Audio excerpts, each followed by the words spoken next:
Hello, Canada, and the world at large. This is Lane from Canada. I promised we'd actually get into objectively good movies, so let's kick off with one that is not only one of the greatest adaptations of a beloved TV series, it is also straight up one of the best movies of the 1990s. I don't say that only because Tommy Lee Jones has officially been my favorite actor since I first watched the movie in 1995. And to clarify that statement, yes, I had already seen his epic turn as Captain Woodrow F. Call in Lonesome Dove, so that's saying something. Welcome to Before Movies Sucked, and this is The Fugitive. And just to clarify, that's the 1993 version, since apparently there have been 14 movies and at least 3 TV series with the same name.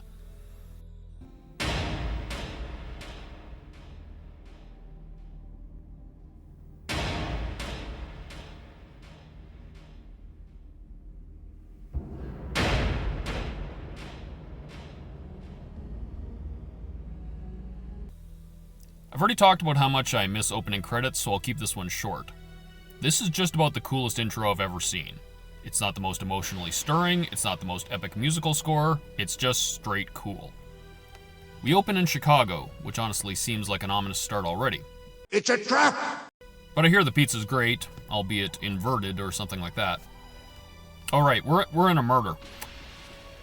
We first meet Dr. Richard Kimball, a prominent Chicago vascular surgeon who could give soy boys seminars on how to beard properly. Kimball's home is filled with Chicago's finest, who escort him to a local precinct. It is revealed that Kimball's wife Helen was found murdered in their home that evening. Kimball claims he and Helen attended a prestigious fundraiser that evening, but as they were driving home, he was paged by his hospital to assist with an emergency surgery. The patient was suffering from incessant bleeding in the liver throughout the operation, and it is revealed that he had been prescribed a test-phase drug called Provasic. Helen was left alone until Kimball eventually returned from the surgery. Entering the home, he was attacked by a man with a prosthetic arm. Kimball is able to fight off the intruder after damaging his prosthetic arm and throwing him down a flight of stairs. The injured man flees while Kimball rushes to find Helen, only to find her brutally beaten and shot. Despite his efforts to save her, she dies. The police arrive shortly after, and it is revealed that Helen managed to make a barely coherent 911 call at some point after she was attacked. Due to Helen's family fortune, the detectives begin to suspect that Kimball himself murdered his wife, and eventually charge him with murder. During his trial, Kimball is unable to prove his innocence as there is no evidence of a home invasion. His neck is scratched with matching skin found under Helen's fingernails, suggesting that she tried to defend herself from his attack. The most damning evidence comes when Helen's 911 call is replayed in the courtroom, as she calls Richard's name repeatedly while saying someone is trying to kill her. With no credible evidence in his favor, Kimball is found guilty and sentenced to die by lethal injection. En route to death row with 3 prison guards and 3 other prisoners, Kimball finds himself in the midst of a rather poorly thought-out attempt to answer that age-old question: who would win in a fight between a 12-gauge shotgun and a toothbrush shiv? The bus driver and 2 prisoners are killed in the escape attempt, causing the bus to violently crash. Another guard is severely wounded. Kimball! Kimball, get over here! You're a doctor, do something! Unlock me! Unlock me! However, after realizing the bus is stopped in the path of an oncoming train, the uninjured guard and surviving prisoner, a man named Copeland, both flee the bus. Left alone, Kimball is forced to carry the injured guard to a broken window and throw him out of the train's path. Oh yeah, and then this happens.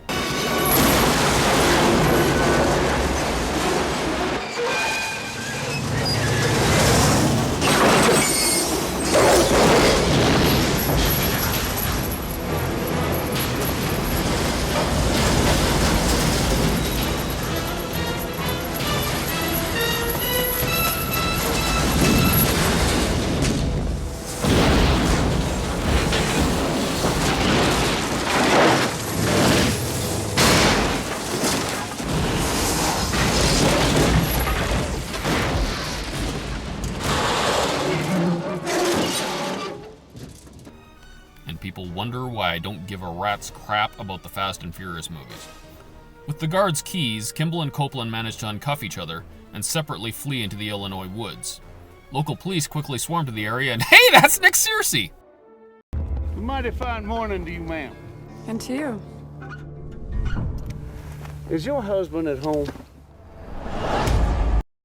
Just take the L on that one, Disney. Facts don't care about your feelings. A team of U.S. Marshals arrives to aid in the pursuit of any escaped prisoners, led by Deputy Samuel Gerard. My own personal example of, I'm not gay, but if you put a gun to my head... Why are you gay? The guard who escaped claims the inmates all died in the crash, but his lie is exposed when Kimball's unlocked shackles are discovered. Listen up, ladies and gentlemen. Our fugitive has been on the run for 90 minutes. Average foot speed over uneven ground, barring injury, is 4 miles an hour. That gives us a radius of 6 miles. What I want out of each and every one of you is a hard target search of every gas station, residence, warehouse, farmhouse, hen house, outhouse, or doghouse in that area. Checkpoints go up at 15 miles. Your fugitive's name is Dr. Richard Kimball. Go get him. Realizing that the situation is officially a fugitive investigation, Gerard and his team are granted jurisdiction and begin organizing a massive manhunt, demonstrating laser focus and strict prioritization. Newman? Yes, sir? What are you doing? I'm thinking. Well, think me up a cup of coffee and a chocolate donut with some of those little sprinkles on top, will you, as long as you're thinking? Kimball manages to infiltrate a local hospital to treat his injuries and... Whoa! Don't do that! And thus ends the glorious journey of Harrison Ford and his beard. Believe it or not, Ford and director Andrew Davis had to fight with studio executives in order to have the beard make an appearance at all. Thanks again, Warner Brothers. Good luck with Space Jam 3.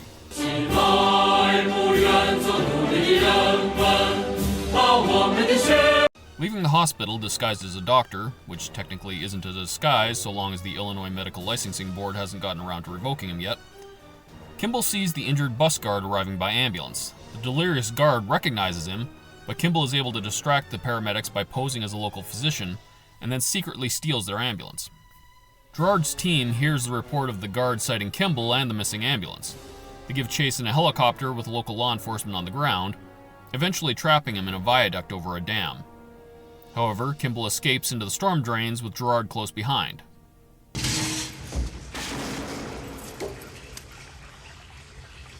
We gotta go for...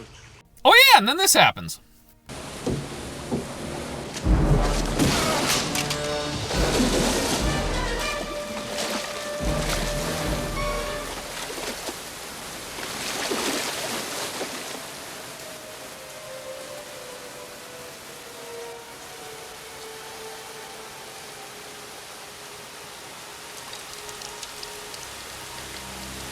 I didn't kill my wife! I don't care! These guys seriously need to make another movie together. If Harrison Ford survives the next of his multiple aviation crashes, let's make it happen, fans. Kimball escapes further into the tunnel with Gerard's Glock. Fortunately, like every single one of my ex-girlfriends, Gerard has a backup on standby, ready to be put into use the very instant he finds himself alone. He pursues Kimball to the tunnel's end overlooking the spillway. Not willing to be sent back to prison, Kimball kamikazes into the water below.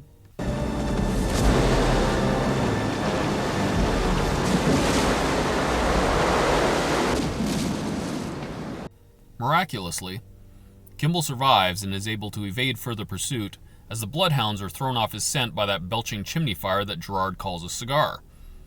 Concluding that Kimball's body was lost in the river, Gerard's team returns to Chicago, not realizing that Kimball is headed for his hometown as well. Gerard's team also manages to track down Copeland, who is hiding out with his girlfriend. While serving an arrest warrant on the home, Copeland manages to violently disarm Gerard's youngest marshal, Noah Newman, and takes him hostage. When Copeland demands negotiations for Newman's life, Gerard shoots and kills the escaped convict. Can you hear what I'm saying now? Yeah. I don't bargain. You hear that? Yeah. Okay.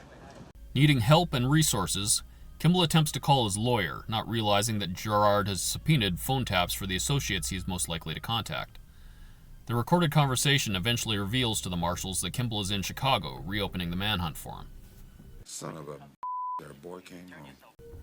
desperate Kimball manages to get some emergency cash from his wealthy friend, cardiologist and pathology researcher Dr. Charles Nichols. Kimball forges hospital credentials and begins a relentless investigation to find Helen's killer. Using his knowledge of hospital operations while posing as a janitor, he determines the make and model of the one-armed man's prosthetic limb, knowing that the damaged appendage would have needed repair or replacement following their fight in his home. The hospital record provides him with a list of 5 men with similar prosthetics who have had adjustments since Helen's death. While leaving the hospital, Kimball sees an injured boy being misdiagnosed as stable in a chaotic triage unit following a school bus accident. Realizing that the boy has a life-threatening pneumothorax, Kimball discreetly changes the written orders and takes him to the surgical ward, saving the boy's life. After the boy's triage doctor confronts him for changing the orders, Kimball manages to escape. Hey, that's Julianne Moore before she became awful. Black people are being slaughtered in the streets, killed in their own homes. Yeah, and where was Me Too for Jacob Blake's girlfriend, Julie? Read the room and maybe a police report. Demonstrating retrospective irony, Julianne Moore before she became awful gives Gerard a detailed police report of Kimball's activities, which leads Gerard to believe Kimball has been searching for the one-armed man using the hospital's resources. His team uses Kimball's testimony describing his attacker to compile their own list of targets. Kimball is able to eliminate 3 of the names of possible suspects, but learns that one of them, Clive Driscoll, was arrested on an unrelated charge after Helen's death and is being held in City Hall, Chicago's historic and venerated center of political power since 1885. It's a trap! Kimball poses as a visitor for Driscoll, but comes up empty-handed as Driscoll is a black guy while the dude who attacked Kimball was whiter than biscuit dough. As he is leaving the building, Kimball unknowingly passes Gerard, who had also come to the jail to investigate Driscoll.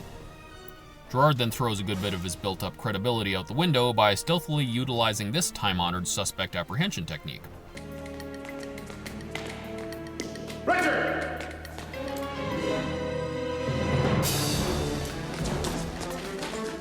Whatever. We get an awesome chase scene with James Newton Howard's score cranked up to 11, so it's all good. Demonstrating that he wasn't kidding when he said he didn't care, Gerard opens fire on Kimball to prevent his escape, only failing due to the bulletproof security gate. Kimball then flees into the city, eventually evading Gerard in a St. Patrick's Day parade. The final name on Kimball's list is Frederick Sykes. After breaking into his vacant apartment, Kimball recognizes photographs of Sykes as Helen's killer. However, he also realizes Sykes was a decorated police officer who now works as a security consultant for a major pharmaceutical company, Devlin McGregor.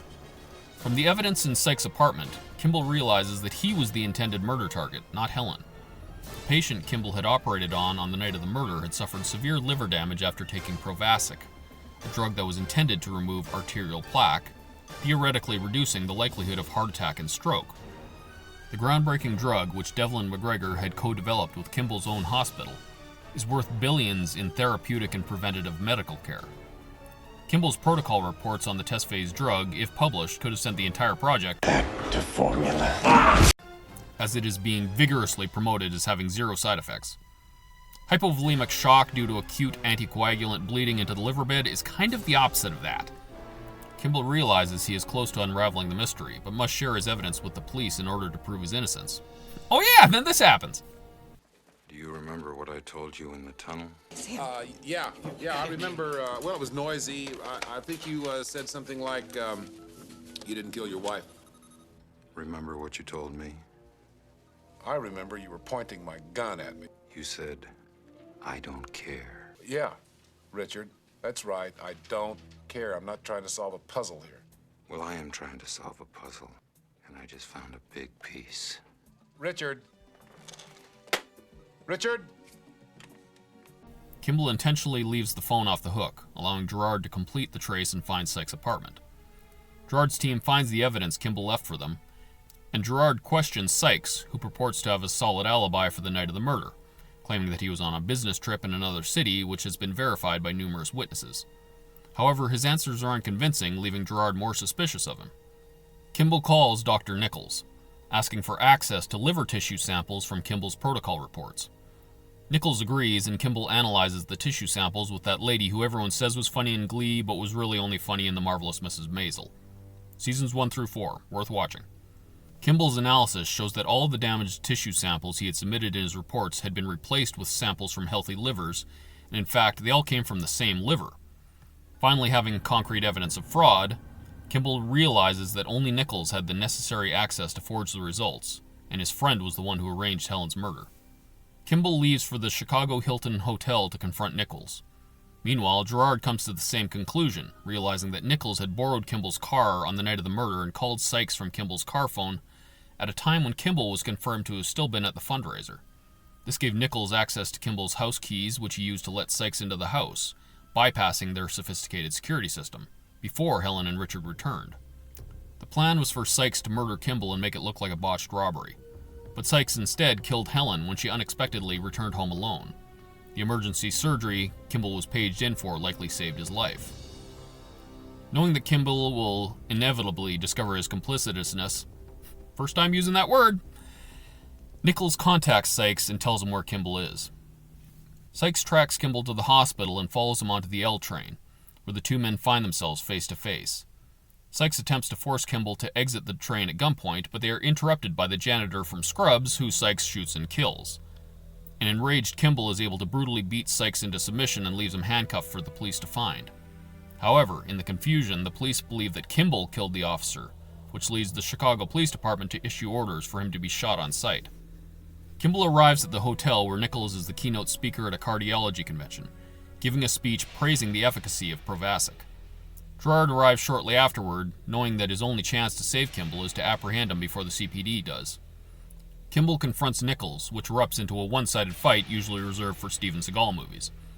Turns out righteous rage trumps pathological greed when it comes to fisticuffs. Why, Helen? Kimball eventually pummels Nichols right through an elevator shaft, injuring both of them in the fall. Gerard and his senior deputy, Cosmo Renfro... Did I mention Joey Pants is in this? Whoa, you're never gonna get that. You call Judge Rubin, you tell him I want a whole bunch of phone taps, Why are you yelling and I'll at me? call him up later Why? and tell him on who, He's always if yelling at I'm in me. a good Why mood. don't you yell at her sometime? The marshals track the elevator to the hotel laundry room, where Nichols is trying to escape from the lockdown building as Kimball tries to find him. Knowing Kimball has to be in hearing range, Gerard calls out that he knows Kimball is innocent and has proof of Nichols' and Sykes' guilt in Helen's murder. Overhearing this, Nichols manages to knock out and disarm Cosmo. Wait a second, what was that? Can we back that up? What happened? That little sidestep tippy-toe thing that Tommy Lee Jones just did? That's the most adorable thing I've ever seen. Can we montage that?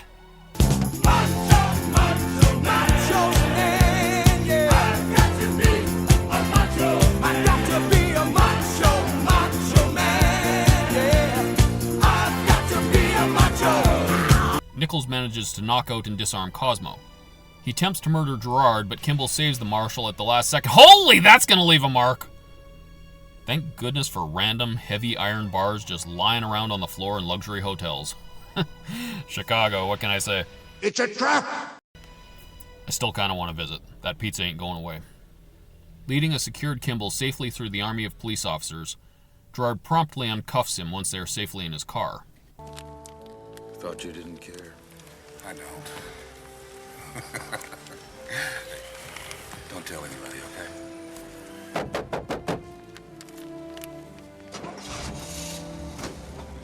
That's a nice moment. That's a nice movie. It's not often that you see a movie where the dual leads are playing each other's nemeses and you still find yourself cheering for both of them. That's the mark of good writing, good direction, and great acting by two leading men at the top of their game. One of the only other examples I can think of is Crimson Tide with Denzel Washington and Gene Hackman.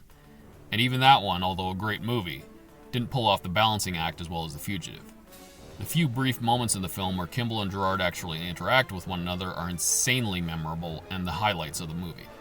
Harrison Ford clearly had a great collaboration with director Andrew Davis, as a lot of the material that ended up in the film was unscripted and based on discussions about the characters. I always contrast the script for The Fugitive with the finished script for Predator. Predator's script was nailed down almost word for word with the finished movie, and in that case it worked, as it is one of the most quotable movies in history. On the other hand, the first 20 minutes of The Fugitive are almost unrecognizable from Jeb Stewart and David Twohy's original script. That's what happens when decisions are made for the betterment of the characters, because even the best screenwriters can't always predict the best way to create lines for an actor who hasn't even been cast yet. Wow. Remember when characters had characteristics rather than just identities? For example, Julianne Moore, before she became awful, was cast with the intention of her being an eventual love interest for Kimball. Ford decided that this would have made Kimball less sympathetic and with less motivation driving him forward. And I agree, that was a great call. Kimball's devoted love for Helen is what gives the film its heart and makes us understand his relentless drive.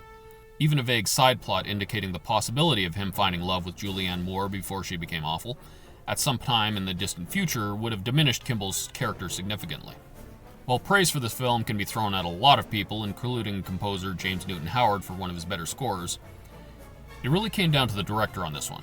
Andrew Davis was absolutely the right man for the job, not something you can generally say about a guy who started out directing Chuck Norris and Steven Seagal. He'd just come off the critical and box office success of Under Siege, one of the very few Steven Seagal movies that could actually be argued to be, good. He'd also previously directed Tommy Lee Jones in both Under Siege and The Package.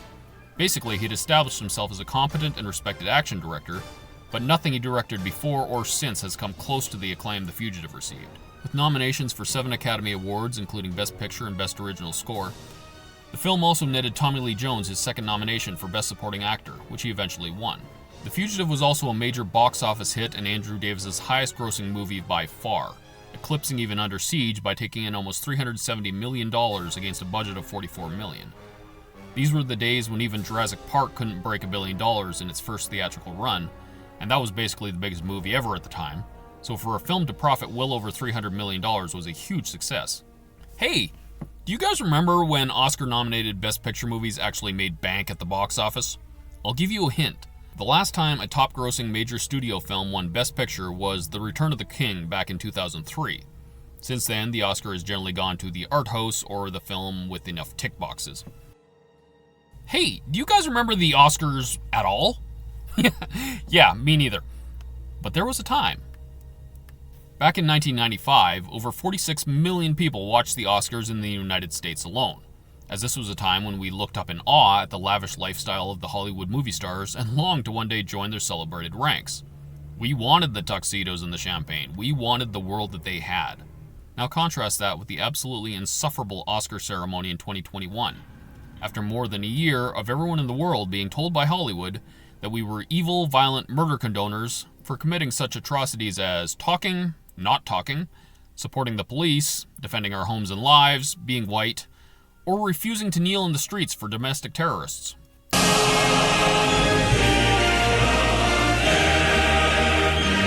Anyway, the 2021 Oscars had 10 million viewers, a drop in viewership of over 36 million, even though the population of the United States had increased by 76,751,328 people since 1995. And half of the world was stuck at home with literally nothing to do but watch TV. Gosh golly, gee willikers, who could have called that one? So the Oscars still exist, and coming up is the 93rd annual Oscar. That's an impressive streak of anything, and God bless the history of Hollywood. So I'm putting in my official predictions. Now, I'm not saying I'm prescient or prophetic, but I am almost always right. Nobody cares, and they're going to have an all-time record low viewership. That was Tangential, but the entire reason this channel exists is because Hollywood's been asking for it. So button that thing up, put on a skirt that reaches your knees, and start making better movies. As much as I love Tommy Lee Jones' performance in this movie, his Oscar win has been questioned, and after seeing a couple of his subsequent performances, even I was able to overcome my own personal bias enough to suggest that maybe he should give the little gold man back. Why can't you just die? Best Supporting Actor was a heck of a category that year, as he was up against such heavy hitters as Pete Postlethwaite, Ralph Fiennes, and even an early career Leonardo DiCaprio. Many claim that Postlethwaite in The Name of the Father and Ralph Fiennes in Schindler's List were the clear frontrunners. I won't even argue with that. Postlethwaite, in particular, was one of the greatest character actors of my lifetime, and Fiennes' role as German Commandant Amon Goth has been called one of cinema's greatest villains. Many have made a distinction between an actor's role and a movie star's role, and this was a rare occasion when the movie star role won the day, making Tommy Lee Jones a major movie star in the process. We absolutely would not have Men in Black and No Country for Old Men if we hadn't had The Fugitive first. We also have time for me to say exactly 4 words about that train crash scene. The train was real. Moving on. I did one of those man on the street things where I went out and asked some of the blue-haired people their thoughts on this movie, and they all just kind of face melted like the Gestapo guy at the end of Raiders of the Lost Ark, so I'm not really sure what that meant. But if I had to paraphrase, 120-pound hot lady versus 200-pound stuntman is only going to end one way, with apologies to Charlie's Angels, Birds of Prey, the 355, and literally every recent Disney Marvel/Star Wars production. I will possibly make an exception for Charlize Theron in Atomic Blonde. She put in the work. Rape accusations discredit rape victims, which reinforces rape culture, which is part of patriarchy. They killed my wife. White men taking care of business. You're a white man! They killed my wife. I know it, Richard. I know it. Competent hero cop doing a good job. Who do we call when we're in trouble and someone has a knife or a gun? I wouldn't call the police. Why wouldn't you call the police? I don't trust them.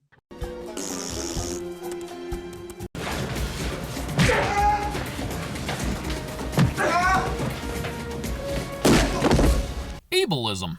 Even though I wasn't represented, like even like my disability or my queerness wasn't represented. So who is gay? Now listen, now tell you what I want. I just want a car, bitch. Arguably the most prominent black man in this film embraces a life of evil and finds justice. Not sure if he had time to find Jesus.